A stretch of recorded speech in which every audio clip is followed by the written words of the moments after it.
Graças e paz, irmãos. Vamos lá estudar mais uma vez a palavra do Senhor. Continuamos com a nossa série de estudos Atos do Espírito Santo.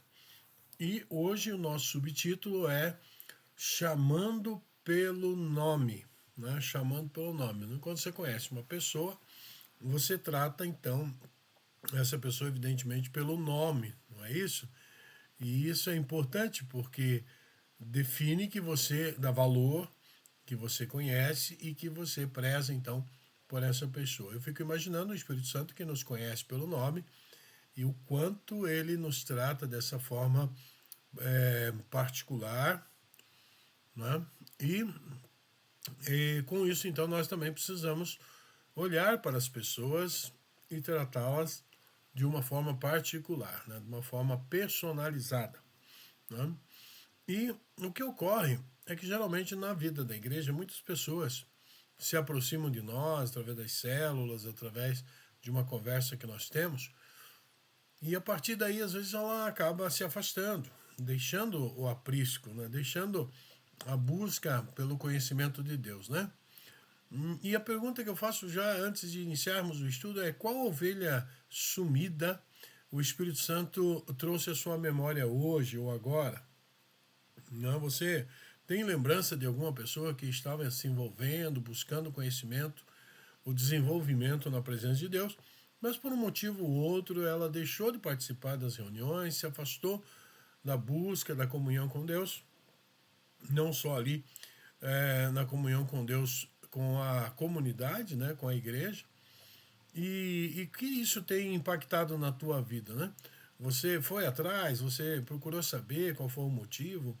Então é muito importante quando a gente vê que uma pessoa não está próxima, nós orarmos por ela, evidentemente, e buscar de alguma forma trazê-la, aproximá-la novamente para estarmos juntos em comunhão, crescendo no conhecimento e na graça do Senhor, né? Então hoje nós vamos falar justamente sobre isso, essa ação do Espírito Santo, né, de buscar ali os que estão sumidos, né, ou que ele chama pelo nome. Né? E aí, então, nosso tema, subtítulo aqui também dentro desse estudo é o impulso do Espírito Santo. Né? Ele que pode nos fazer lembrar e também auxiliar nesse processo. E o livro de Atos mostra repetidamente um padrão espiritual muito claro. Quando o Espírito Santo se move poderosamente, a igreja vai crescendo. O crescimento da igreja em Atos não aparece como resultado principal de técnicas, estruturas, estratégias humanas, mas como consequência direta da ação do Espírito Santo sobre pessoas comuns que foram capacitadas, transformadas e impulsionadas por Deus. Né? A sequência se repete várias vezes ao longo do livro de Atos, escrito pelo evangelista Lucas. O Espírito Santo é derramado, a igreja se move em poder, oração, ousadia e amor, e vidas são alcançadas. Dessa forma a igreja cresce. Né? Então, o Pentecoste, né, foi aquele momento que o Espírito desceu e 3.000 almas se converteram. Atos capítulo 2, versículo 4, diz que todos ficaram cheios do Espírito Santo e começaram a falar em outras línguas, conforme o Espírito os capacitava, né? Em outros idiomas.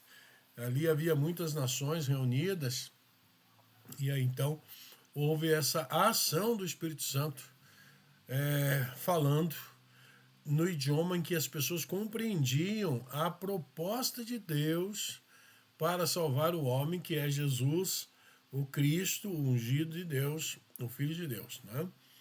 Então, João 1,12 vai nos dizer claramente que aqueles que creem nele se tornam filhos de Deus. Nós somos criaturas de Deus quando nascemos, como somos criados, mas nos tornamos filhos de Deus por adoção, como o apóstolo Paulo mais tarde vai falar, através da salvação em Cristo Jesus. Então não há outro caminho para sermos salvos da vida futura, da perdição eterna, do afastamento permanente de Deus, senão por Cristo Jesus. Então, Atos 2,41 diz assim: os que aceitaram a mensagem, que aceitaram essa proposta de salvação, foram batizados, é uma simbologia do cristão, é a marca do cristão, o batismo, né, nas águas, e naquele dia houve um acréscimo de cerca de 3.000 almas. Atos 2,41.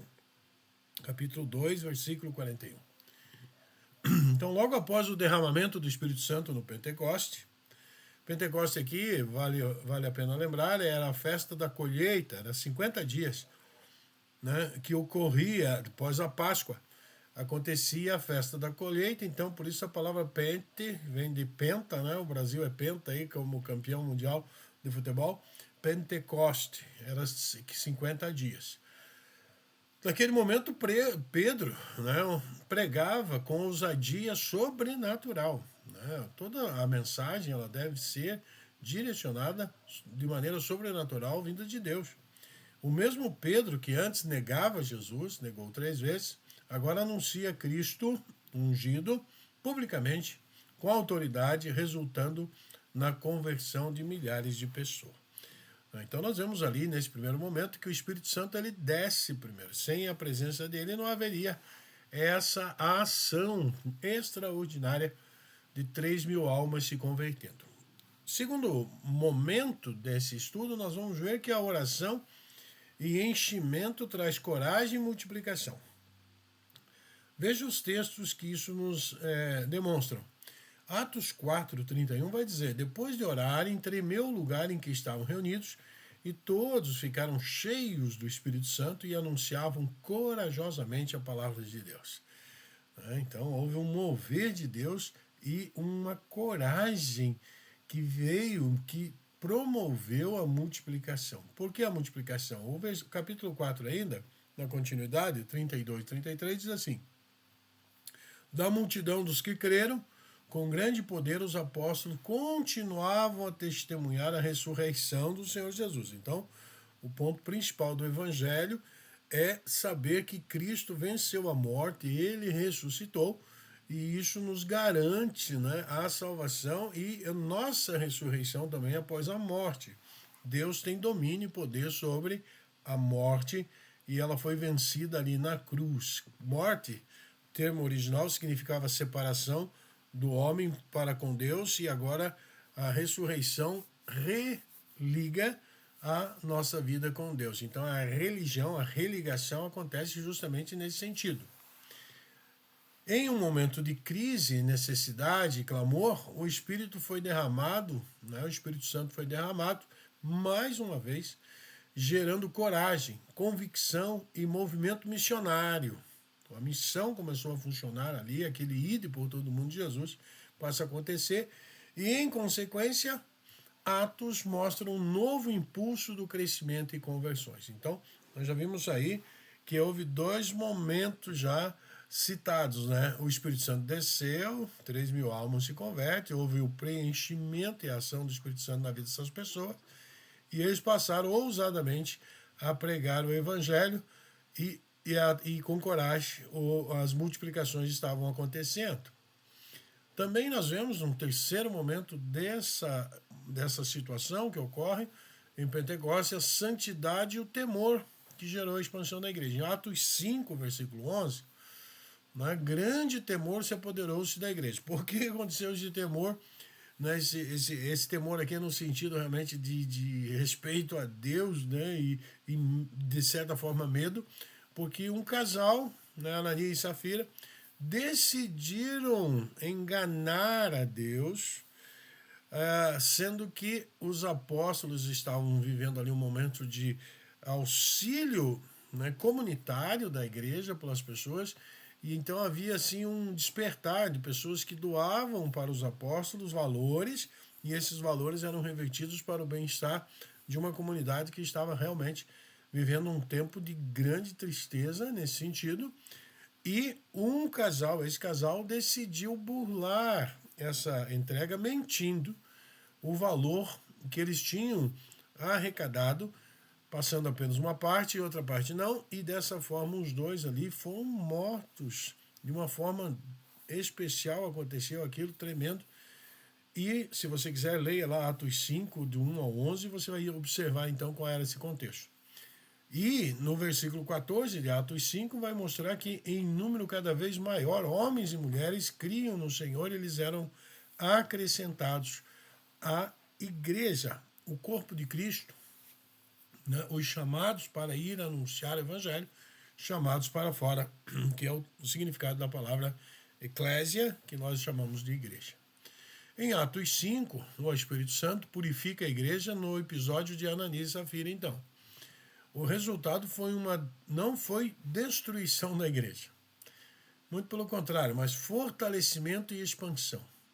Mais uma intervenção poderosa do Espírito que gerou santidade, temor e autenticidade. O resultado foi um grande crescimento, com mais e mais pessoas sendo acrescentadas. Então, aquele fato da morte daquele casal de maneira especial, né? E que deve nos fazer entender que Deus é o dono das pessoas, ele pode mantê-las vivas, como não, ele é dono. Né? E nós vimos isso como o Espírito Santo é dono da igreja, ele é dono do ser humano, é ele que criou, é ele que limitou o tempo de vida, é ele que programou o projeto da salvação. Então tudo pertence a Deus, ele pode tirar e colocar qualquer pessoa, porque ele é poderoso para isso e tem todo o domínio, ele é o Senhor. Portanto, nós devemos temer a Deus de forma respeitosa, sabendo daquilo que é possível acontecer em nossas vidas e viver uma vida que realmente seja ideal para nós, no sentido de resultado, e para Deus, no motivo de gratidão e aquilo que ele aceita e gosta e recebe como adoração, que é uma vida crescendo no conhecimento e na graça do nosso Senhor e Salvador Jesus Cristo, que Pedro mais tarde vai dizer lá na sua carta. Então, homens cheios do Espírito Santo, houve um crescimento acelerado, tão acelerado que foi preciso agora a igreja se estruturar também com a sua hierarquia de trabalho, de atividade e condução espiritual daquela igreja e também social que ali estava necessitando. Então, Atos 6:3 mostra o seguinte: escolham entre vocês 7 homens de bom testemunho, cheios do Espírito Santo e sabedoria, né? Que são chamados ali os servos, diáconos, aqueles que, a palavra diácono significa servo, e eles então passaram a servir a igreja com sabedoria, né? Sabedoria é algo que nós precisamos ter, não é verdade? Tudo na nossa vida, sabedoria é primordial. E Tiago 1,5 vai dizer que aquele que não tem sabedoria deve pedir a Deus, que dá voluntariamente, não lança em rosto, né? Então nós precisamos pedir com fé, ele continua dizendo lá em Tiago, pedir com fé, né? Que quem pede sem fé é como as ondas do mar, que vão em volta e ficam apenas naquele agito, mas sem sair do seu devido lugar. Em Atos 6:7, então, ele vai dizer assim: a palavra de Deus se espalhava. O que era a palavra de Deus? Cristo ressuscitou, Cristo é o Senhor, Cristo é o Salvador. Ele esteve entre nós, ele foi crucificado, ele morreu, terceiro dia ressuscitou, ele que nos garante a entrada à eternidade. Essa era a palavra que se espalhava. Crescia rapidamente, então, o número de discípulos em Jerusalém, segundo Atos 6:7. Discípulos são alunos, são aqueles que estão aprendendo constantemente. Nós jamais saímos da escola da vida cristã, né? Nós sempre seremos alunos do Senhor Jesus.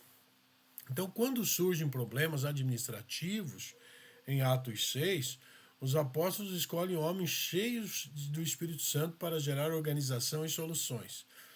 O Espírito é derramado, gerando qualificação do serviço ministerial, excelência e melhor organização.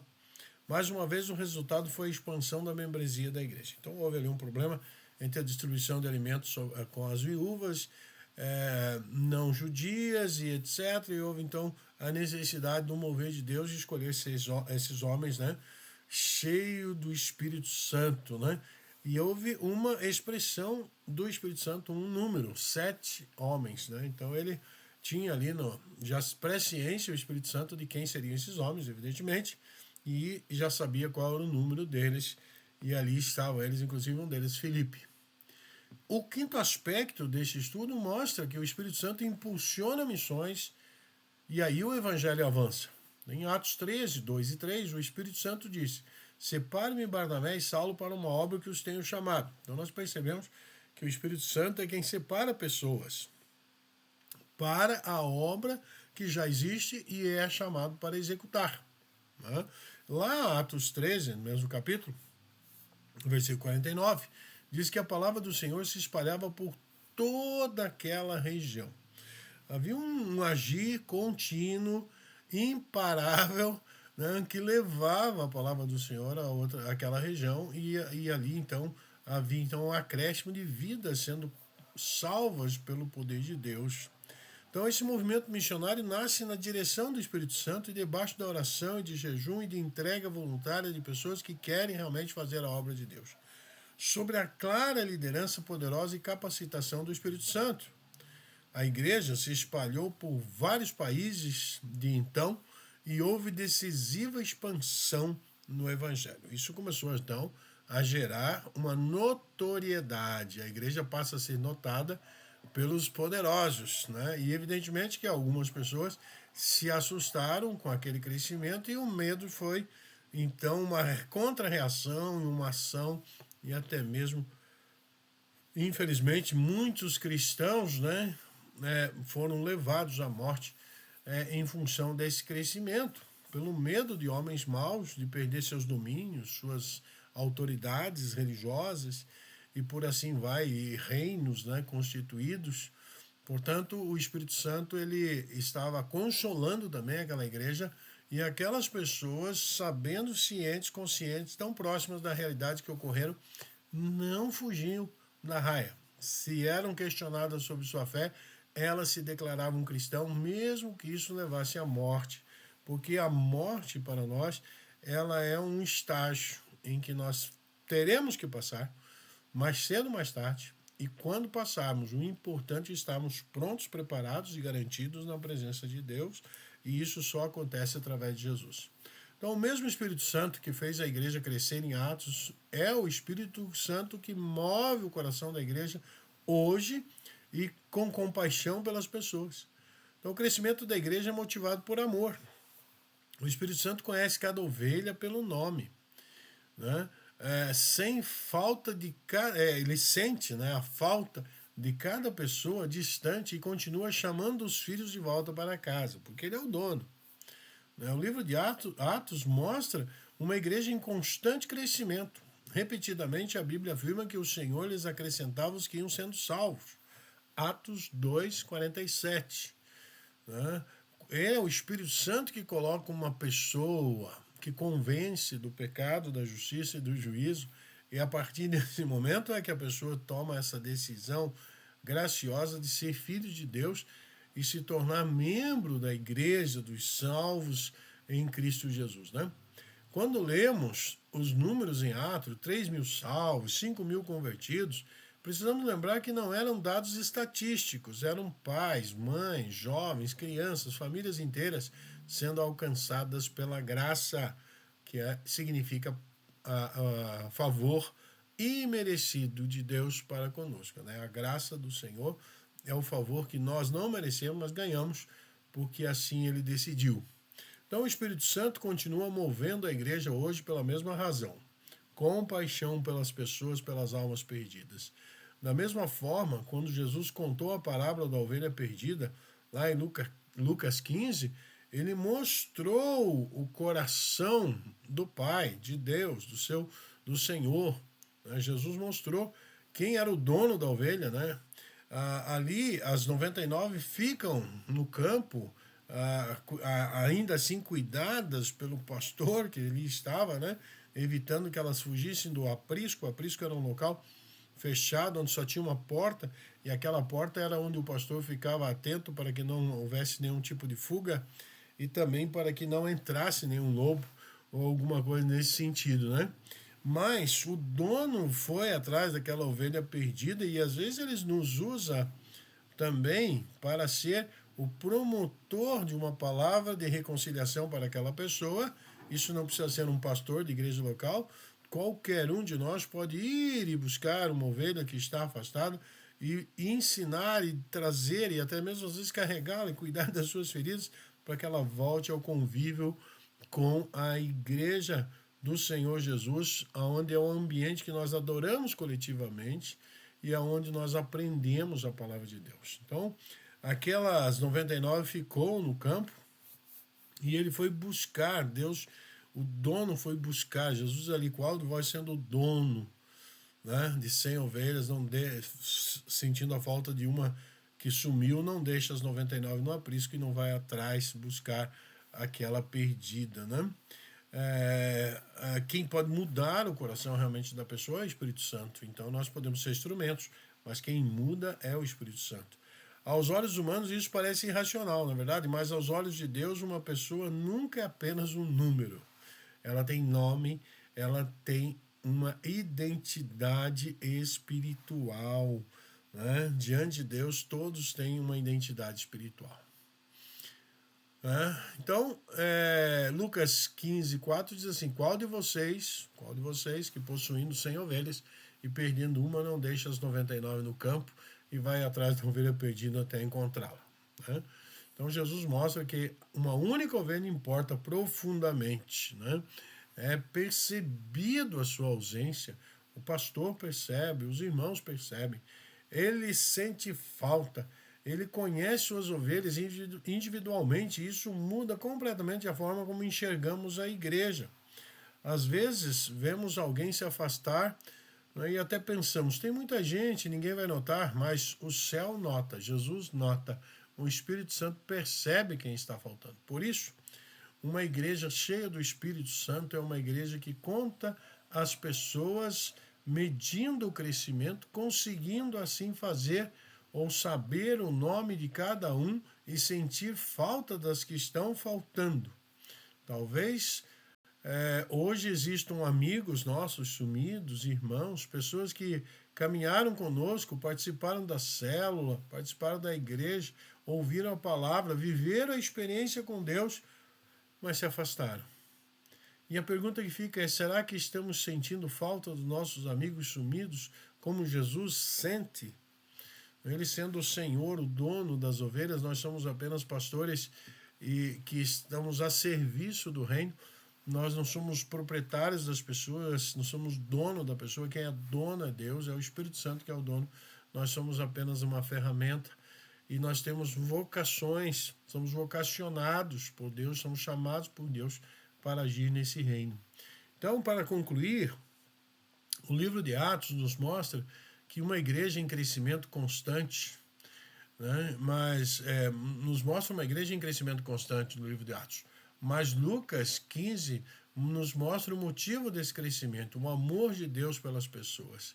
O Espírito Santo move a igreja porque as pessoas importam. Cada cadeira vazia tem uma história. Cada amigo sumido tem um nome conhecido no céu. E cada pessoa afastada continua sendo alvo da compaixão de Deus. O crescimento é consequência de uma igreja viva, obediente e dependente de Deus, celebrando quem chegou e sentindo falta de quem se afastou. Muitas pessoas podem agora fazer autoanálise, observar os seus arraiais e podem pensar diferente. Eu quero dizer para você que você tem o desafio de pensar em como auxiliar pessoas afastadas a voltarem ao aprisco. Como você pode trazer pessoas que ainda não fazem parte do reino de Deus a serem alcançadas, né? Primeiro, você precisa entender que é necessário lembrar de alguém, de um amigo, botar nome, avaliar quem é essa pessoa, qual tem sido a vida dela, qual tem sido a ação de vida dela e buscar, orar por essa pessoa, enviar mensagem para esse amigo. Hoje existem alguns métodos através do WhatsApp, existem outras maneiras de se falar com a pessoa. E assumir um compromisso de orar por essa pessoa e procurar durante a semana, durante os dias que seguem, né, a trazer uma palavra para aquela pessoa de que ela possa entender que ela faz falta e ela é necessária para o nosso convívio. Mas quem vai convencê-la, pode ter plena convicção disso, não são as nossas palavras, não só a nossa ação. Ela é importante diante do reino e da condução do Espírito Santo. Mas quem pode mover o coração do ser humano, o meu e o teu, é só mesmo Deus. Que Deus nos abençoe a orar pelos perdidos, a buscar as ovelhas perdidas, no sentido de que o Espírito Santo nos conduza. E aí então vivemos realmente o Evangelho da palavra do Senhor, contida no livro de Atos, e que o Espírito Santo possa fazer essa diferença na tua vida. Você é chamado pelo nome, ele te conhece e ele conhece a todos, tanto os presentes quanto os ausentes. Vamos orar por eles? Pai amado, mais uma vez oramos, Senhor Deus, rogando ao Senhor que nos abençoe, Pai, a ter a dinâmica, a ousadia vinda do Senhor para alcançar aqueles que estão perdidos, mas também para aqueles, Senhor Deus, que caminhavam conosco ou que estavam vindo, estavam se aproximando do conhecimento da palavra.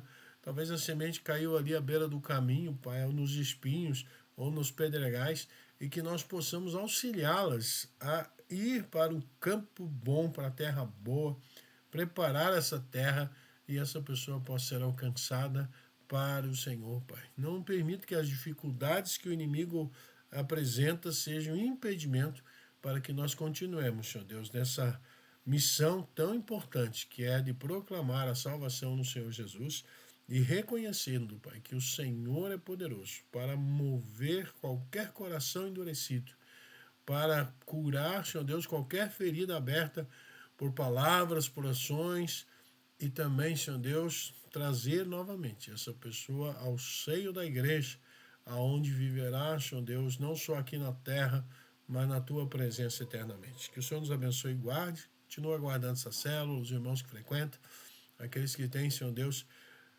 dedicado um tempo de adoração, de glorificar o teu nome, de diálogo com o Senhor. É a minha oração em nome de Jesus. Amém.